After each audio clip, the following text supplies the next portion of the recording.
जय मुरलीधर विद्यार्थियों, हूँ हिरण गोस्वामी श्री मुरलीधर विद्यालय अंजानी चेनल पर आप सबનું સ્વાગત કરું છું। તો આજે આપણે જોશું ધોરણ 12 નામાના મૂળ તત્વ ચેપ્ટર નંબર 2 જેનું નામ છે વાર્ષિક હિસાબો। તો વાર્ષિક હિસાબોમાં આપણે વેપાર ખાતું, નફા નુકસાન ફાળવણી ખાતું, મૂડી ખાતા અને પાકું સરવાયું કેમ બને એ બધાના આપણે નમૂના જોયા। તો હવે આપણે જોશું એના હવાલા હોય તો હવાલાની વાર્ષિક હિસાબોમાં કઈ રીતે અસર આપવાની। તો કોઈ પણ હવાલો હોય તો હવાલાની બે અસર આપવાની। તો આ બે અસર છે કઈ રીતે અપાશે આપણે જોઈએ। તો સૌથી પહેલો હવાલો છે એમાં આખર સ્ટોક। તો આખર સ્ટોક છે તે આવશે વેપાર નફા નુકસાન ખાતામાં અસર અને બીજી છે પાકા સરવાયામાં અસર। એટલે કુલ આ બે અસરો છે, એક તો વેપાર અને નફા નુકસાન ખાતાની હશે અને બીજી છે એ પાકા સરવાયાની અસર હશે। તો આખો સ્ટોક જ્યારે પણ હવાલામાં આપેલો હોય તો વેપાર ખાતામાં જમા બાજુએ નોંધાશે અને બીજી અસર એની થશે પાકા સરવાયાની અંદર મિલકત લેણા બાજુ। તો આ છે એ આખો સ્ટોક કે જે આપણો ધંધામાં અંતમાં વધતો હોય એને આપણે આખો સ્ટોક કહીએ છીએ। ત્યાર પછી બીજો હવાલો છે ચૂકવવાના બાકી ખર્ચા।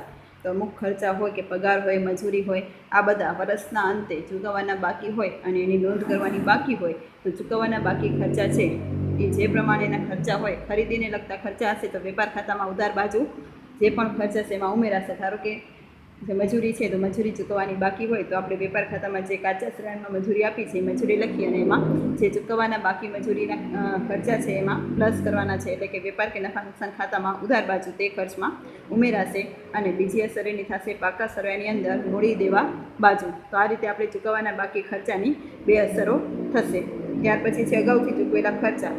તો અમુક વખત એવું બને કે આપણે એડવાન્સમાં કોઈ પણ ખર્ચા ચૂકવી દેતા હોઈએ કે ધારો કે આપણે મકાનમાં રહેતા હોય તો મકાનનું ભાડું છે આપણે એડવાન્સમાં એટલે કે મહિનો ચાલુ થાય એ પહેલાં આપણે ચૂકવી દેતા હોઈએ છીએ। તો અગાઉથી જે ચૂકવેલા ખર્ચા છે અગાઉથી ચૂકવેલા ખર્ચાની અસર થશે કે ઉધાર બાજુ છે તે ખર્ચમાંથી બાદ એટલે વેપાર કે નફા નુકસાન ખાતામાં જે પણ ખર્ચો છે એ ખર્ચામાં ઉધાર બાજુ આપણે ખર્ચ લખેલો હોય તો એમાંથી આપણે બાદ કરવાનો, કેમ કે એ વર્ષનો 2 મહિનાનો ખર્ચો નથી, પણ જ્યારે એ હકીકતમાં હોય ત્યારે આપણે એમાં ઉમેરશું અત્યારે જે ખર્ચમાંથી બાદ થશે અને બીજી અસર એની થશે મિલકત લેણા બાજુ।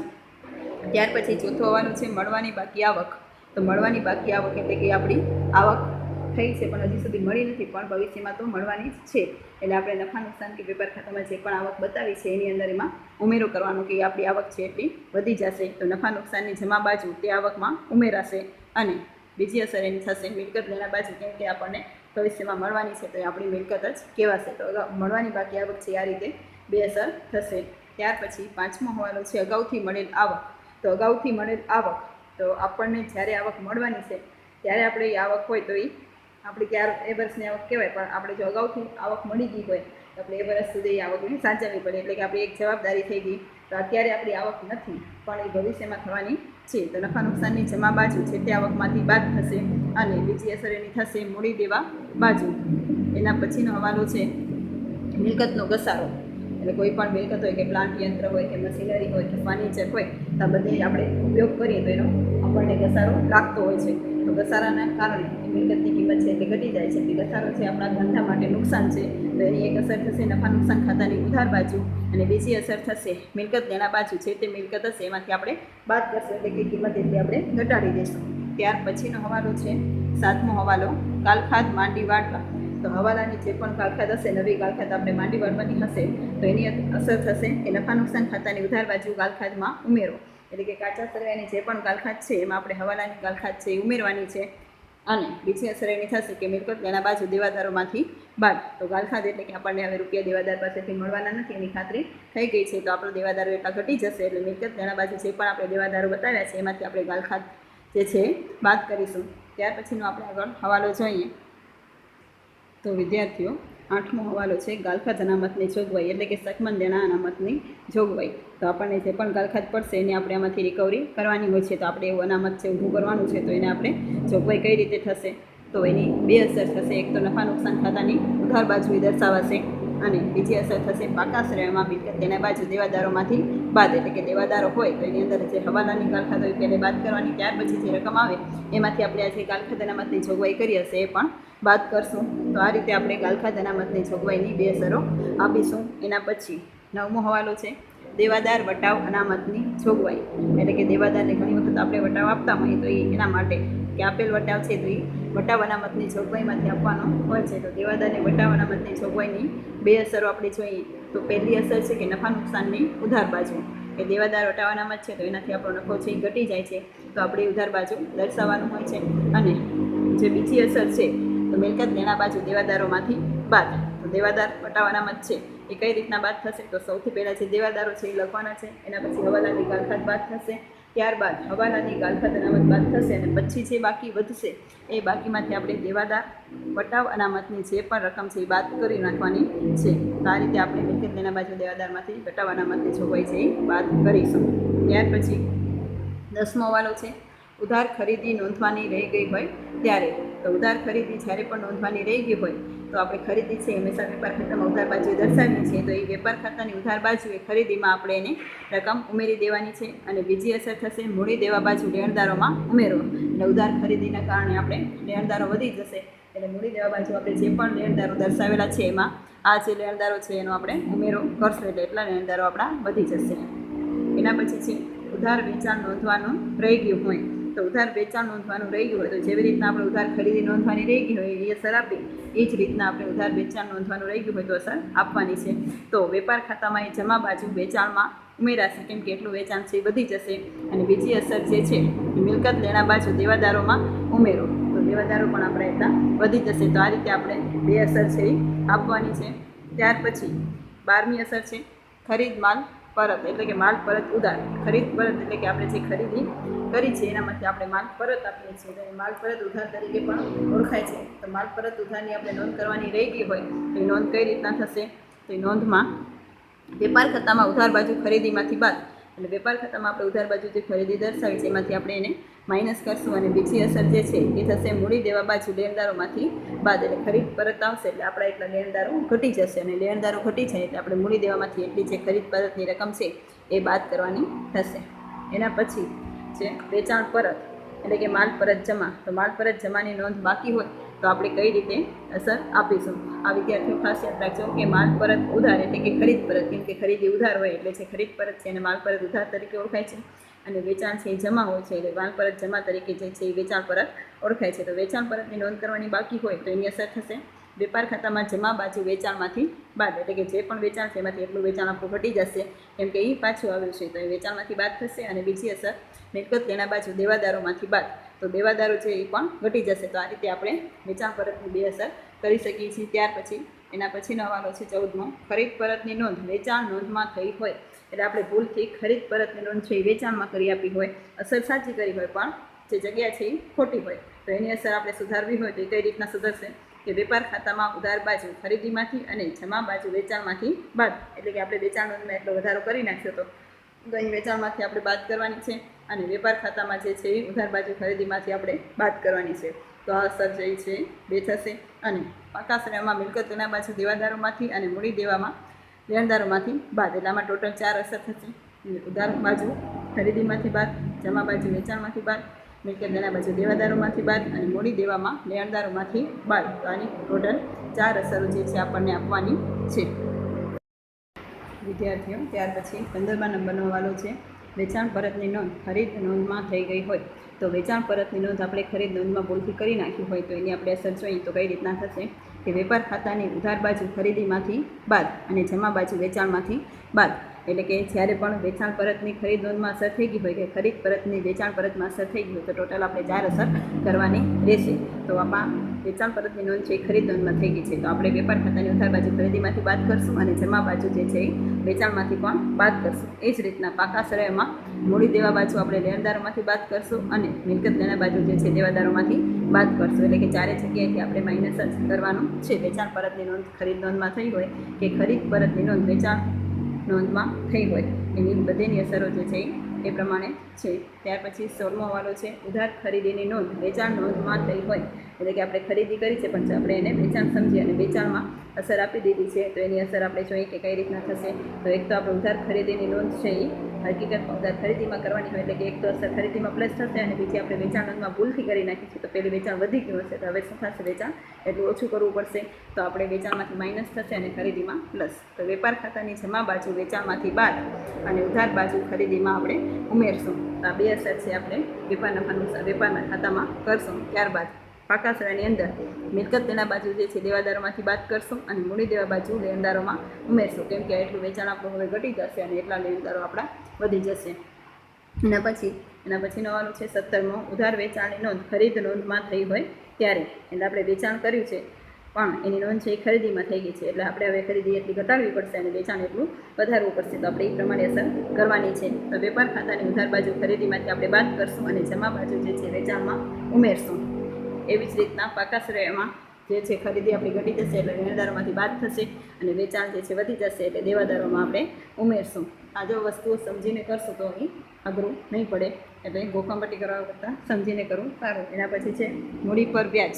તો મૂડી પર વ્યાજ એટલે કે આપણને જે ભાગીદારો ધંધામાં મૂડી લઈ આવે છે તો એ મૂડી પર આપણે જે વ્યાજ આપીએ છીએ તો એની અસરો કઈ રીતના થશે આપણે ચેપ્ટર નંબર 1માં પણ ભણીને જ આવ્યા છીએ છતાં પણ આપણે એમાં જોઈ લઈએ કે મૂડી પર વ્યાજની અસર કઈ રીતના થશે કે નફા નુકસાન ખાવણી ખાતાની ઉધાર બાજુ કેમ કે એ પેઢી માટે ખર્ચ છે એટલે નફા નુકસાન ખાવણી ખાતામાં ઉધાર બાજુ આવશે અને બીજી અસર એની છે કે મૂડી દેવા બાજુ મૂડીમાં ઉમેરો અને જો આપણે મૂડી ખાતા બનાવ્યા હોય તો મૂડી ખાતામાં જમા બાજુ પણ એની અસર આપણે આપી શકીએ અને મૂડી ખાતા ન બનાવ્યા હોય તો મૂડી દેવા બાજુ આપણે એની અસર આપી શકીએ છીએ. ત્યાર પછી છે ઉપાડ પર વ્યાજ.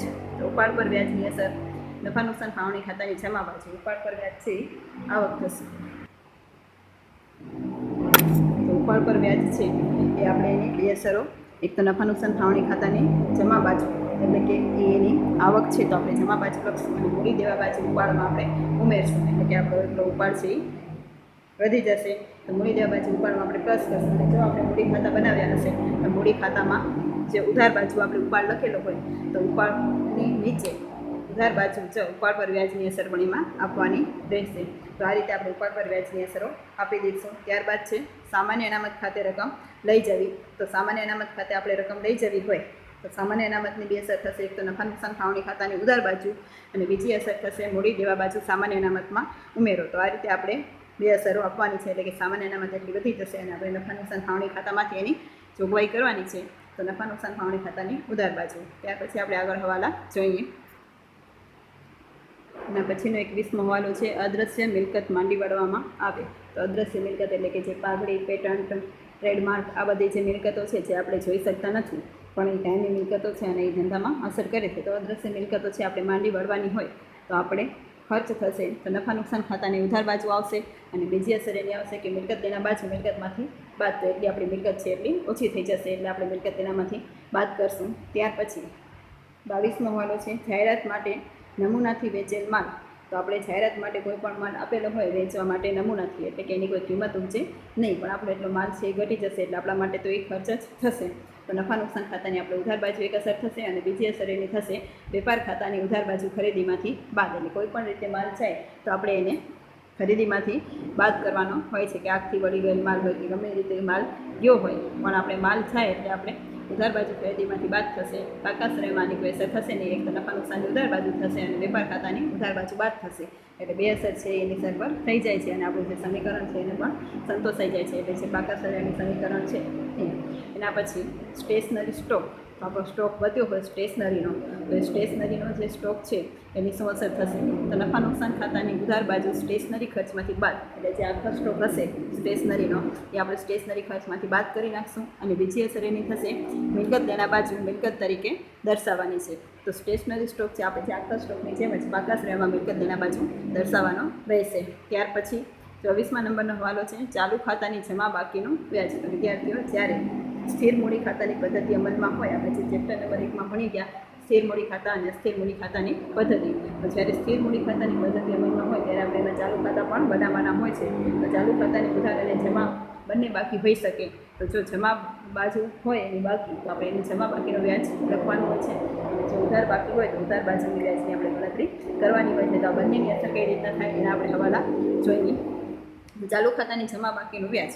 તો ચાલુ ખાતાની જમા બાકીનું વ્યાજ છે નફા નુકસાન ખાવણી ખાતામાં આવશે ઉધાર બાજુ અને ચાલુ ખાતામાં આવશે જમા બાજુ. તો આ બે એની અસરો છે. એવી જ રીતના ચાલુ ખાતાની ઉધાર બાકીનું વ્યાજ. તો ચાલુ ખાતાની ઉધાર બાકીનું વ્યાજ છે એ કઈ રીતના આવશે? તો નફા નુકસાન ફાળવણી ખાતામાં જમા બાજુ આવશે અને ચાલુ ખાતામાં છે ઉધાર બાજુ, એટલે જે ખાતું છે એ પ્રમાણે જ આવશે અને આની ગ્રોસમાં અસર એ નફા નુકસાન ફાળવણી ખાતામાં આવશે.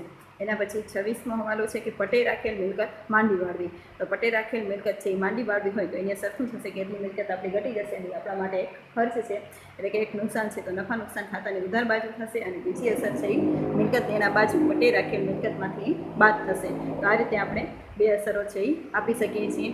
ત્યાર પછી આગળ એનો હવાલો છે 27 નંબરનો, ભાગીદાર અંગત મિલકત ધંધામાં લાવે જેની નોંધ બાકી હોય. એટલે કે ભાગીદાર કોઈ પણ પોતાની મિલકત ઘરેથી લઈ આવે અથવા તો રોકડ લઈ આવે, ગમે એ વસ્તુ લઈ આવે, તો ભાગીદાર જ્યારે પણ મિલકત કે રોકડ લઈ આવે તો એને આપણે આગળ જોયું હતું કે મૂડી તરીકે આપણે એને ઓળખીએ છીએ. તો મૂડી છે તો મૂડીની અસર શું થશે? તો એક તો નફા નુકસાન ફાળવણી ખાતામાં નફા નુકસાન ફાળવણીમાં મૂડી ખાતામાં જમા બાજુ મૂડીમાં ઉમેરશો. તો જે મૂડી ખાતા છે એ મૂડી ખાતામાં આપણે ઉમેરવાની છે અને બીજી અસર થશે મિલકત તેના બાજુ મિલકત તરીકે દર્શાવવું. તો અહીંયા નફા નુકસાન ફાળવણી ખાતાની જરૂર નથી, ડાયરેક્ટ મૂડી ખાતામાં જમા બાજુ આપણે મૂડીમાં ઉમેરવાની છે અને બીજી અસર છે મિલકત તેના બાજુ આપણે મિલકત તરીકે પણ દર્શાવવાની છે, એટલે કે એટલી વધારાની મૂડી છે. અને જેવું એના પ્રમાણે વ્યાજ આપવાનું હોય તો એની પણ આપણે મૂડી પર વ્યાજની જેમ જ અસર આપવાની છે. વિદ્યાર્થીઓ, આ રીતે આ કુલ 27 જે હવાલા છે એ મેઇન હવાલા છે. આના સિવાયના પણ હવાલા હોઈ શકે તો એની અસર છે એ આ પ્રમાણે જ થશે. તો આપણે થોડું સમજીને અસર આપશો તો સમજાઈ જશે. તો 27 હવાલાઓ છે એની આપણે અસર યાદ રાખવાની છે કે કઈ અસર છે એ કઈ બાજુ આવશે, અને જે આપણે દાખલા કરશું તો એનાથી વધારે પણ સરળ બની જશે. તો હવે આપણે જોઈએ કે દાખલામાં આપણે કઈ રીતના સ્ટેપ કરવાના છે. તો કુલ 8 સ્ટેપની અંદર આપણે વાર્ષિક હિસાબોનો દાખલો છે એ ગણવાનો છે. તો 8 સ્ટેપથી તમે દાખલો કરશો તો ભૂલ થવાના ચાન્સીસ બહુ ઓછા છે. તમે જોઈએ કે સૌથી પહેલાં આપણે દાખલામાં શું કરવાનું છે. તો સૌથી પહેલાં તો જરૂરી ખાતા તૈયાર કરી મૂડી અને ચાલુ ખાતાની શરૂની બાકી લખવી. તો જરૂરી ખાતામાં તમને ખ્યાલ જ છે, છતાં આપણે રિપીટ કરીએ કે કયા ખાતાઓ બનાવવાના છે. તો સૌથી પહેલાં આપણે વેપાર ખાતું, ત્યારબાદ નફા નુકસાન ખાતું, ત્યારબાદ નફા નુકસાન ફાળવણી ખાતું, ત્યારબાદ મૂડી ખાતા અને છેલ્લે પાકું સરવૈયું. આ 5 ખાતા જે છે એ આપણે ક્રમ પ્રમાણે બનાવી નાખવાના છે. એટલે આડાવાળા બનાવવાના નથી. વેપાર ખાતું પહેલે જવું જોઈએ, નફા નુકસાન ખાતું એના પછી જવું જોઈએ, નફા નુકસાન ફાળવણી ખાતું એના પછી, અને પછી મૂડી ખાતા અને પછી પાકું સરવૈયું. એમ નહીં કે પહેલાં આપણે પાકું સરવૈયું બનાવીને પછી છેલ્લે વેપાર ખાતું. જે ક્રમ છે એ જ ક્રમમાં આપણે 5 ખાતા બનાવવાના છે. કેમ કે વેપાર ખાતું બંધ કરીને આપણે નફા નુકસાન ખાતામાં લઈ જવાનું છે, નફા નુકસાન ખાતું બંધ કરીને નફા નુકસાન ફાળવણી ખાતામાં, નફા નુકસાન ફાળવણી ખાતાનો જે નફો આવે એ આપણે ભાગીદારો વચ્ચે વહેંચી અને મૂડી ખાતામાં લઈ જવાનું છે. અને પછી મૂડી ખાતા જે આપણે બંધ કરશું એની જે મૂડી આવશે એ આપણે પાકા સરવૈયામાં મૂડી તરીકે દર્શાવવાની છે. આ પ્રમાણે જ ક્રમમાં આપણે ખાતાઓ બનાવવાના છે. તો એ ક્રમમાં જ ખાતાઓ આપણે યાદ રાખવાના છે અને આપણે જે આગળ નમૂના જોયા છે એ પ્રમાણે જ ખાતાઓ બનશે. તો આપણે સૌથી પહેલાં તો એ સ્ટેપ પહેલું કે ખાતાઓ તૈયાર કરવા અને જે મૂડી ખાતા હોય કે ચાલુ ખાતા હોય એની આપણે શરૂઆતની બાકી છે એ દર્શાવી દેવાની છે. પછી બીજું સ્ટેપ છે દરેક હવાલાની નિયમ મુજબ યોગ્ય જગ્યાએ યોગ્ય અસરો આપવી. હવાલાની સામાન્ય રીતે 2 અસર આપવી. જે આપણે હમણાં જ 27 હવાલા જોયા તો એ હવાલા પ્રમાણે બધેની 2 જ અસર થશે સામાન્ય રીતે. ક્યારેક જ એવું બને કે જેની 4 અસર થાય, એટલે કે જે ભૂલ સુધારણા હોય તો જ આપણે સામાન્ય રીતે 4 અસર થતી હોય, બાકી તો હવાલાની સામાન્ય રીતે 2 જ અસર થતી હોય. એટલે કે સૌથી પહેલાં તો આપણે હવાલાના જે પણ નિયમ છે એના પ્રમાણે આપણે યોગ્ય અસરો આપી દેવાની છે. ત્યારબાદ ત્રીજું સ્ટેપ છે કાચા સરવૈયામાં બાકી રહી ગયેલ વિગતો યોગ્ય જગ્યાએ લખવી. એટલે કે હવાલાની આપણે અસર આપી દઈએ તો એ બધી માહિતી છે એમાં આવી જશે. ત્યાર પછી આપણે કાચા સરવૈયાની જે બાકીની વિગતો છે એ બધી જ્યાં આવતી હોય એ પ્રમાણે એ ખાતામાં નોંધતા જવાનું છે. પછીનું સ્ટેપ છે ચોથું કે વેપાર ખાતું બંધ કરી કાચો નફો કે કાચી ખોટ શોધી નફા નુકસાન ખાતામાં લઈ જવી. એટલે કે આપણે વેપાર ખાતું બંધ કરશું તો જો જમા બાજુ સરવાળો વધારે આવશે તો આપણે કાચો નફો મળશે, અને ઉધાર બાજુ તો સરવાળો વધારે આવશે તો આપણે કાચી ખોટ મળશે. તો આ રીતે આપણે એ કાચો નફો કે કાચી ખોટ જે મળે એ આપણે નફા નુકસાન ખાતામાં લઈ જવાનું છે. ત્યાર પછી નફા નુકસાન ખાતું બંધ કરી ચોખ્ખો નફો કે ચોખ્ખી ખોટ શોધી નફા નુકસાન ફાળવણી ખાતે લઈ જવા.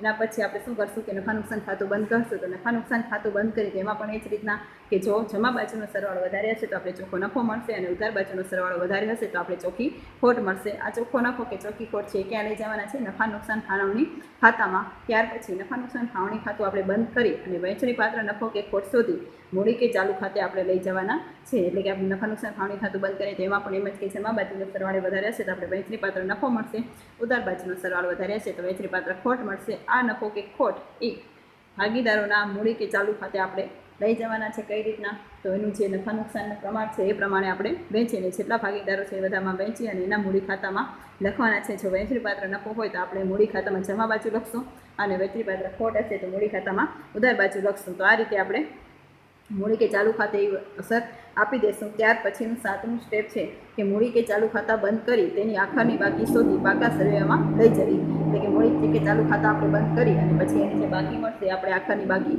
મળશે, તો મૂડી ખાતાની કે ચાલુ ખાતાની જે પણ આખરની બાકી છે એ પાકા સર્વેમાં જે પ્રમાણે અસર આવે છે એ પ્રમાણે આપણે એને લઈ જવાની છે. અને ત્યાર પછીનું 8મું સ્ટેપ છે કે પાકા સર્વેની બંને બાજુ સરવાળો કરવો જે સરખો થશે. એટલે કે છેલ્લો જે સ્ટેપ છે કે પાકું સર્વે બંધ કરવાનું, અને પાકું સર્વે આપણે બંધ કરશું તો બંને બાજુનો એટલે કે મિલકત દેણા અને મૂડી દેવા એ બંને બાજુનો સરવાળો છે એ સરખો થવો જોઈએ. અને સરવાળો છે એ આપણને જો સરખો ન મળે તો આપણે કંઈ ભૂલ હોય અને એ ભૂલ છે આપણે શોધવાની છે, જેટલી રકમની ભૂલ હોય એ પ્રમાણે જોવાનું, તો ભૂલ મળી જાય અને ધ્યાનથી દાખલો કરીએ તો ભૂલ થવાની શક્યતા પણ ઓછી છે. તો આ બધા છે આપણે આગળ ખાતાના નમૂના જોયા, ત્યાર પછી આપણે 27 સવાલા જોયા. એના પછી 8 સ્ટેપ છે વાર્ષિક હિસાબોમાં. આટલી બાબતો જો તમે ધ્યાનમાં રાખશો તો તમારા દાખલામાં ભૂલ થવાની કોઈ સંભાવના જ નથી. તો હવે આપણે આગળના જે પણ વિડીયો છે એનામાં આપણે જે વાર્ષિક હિસાબો છે એના દાખલા કઈ રીતના થશે એની આપણે સમજૂતી મેળવશું. એમાં ઉદાહરણ 1 થી આપણે એની સમજૂતી મેળવશું કઈ રીતના આપણે તૈયાર કરીએ છીએ. ત્યાં સુધી અસ્તુ.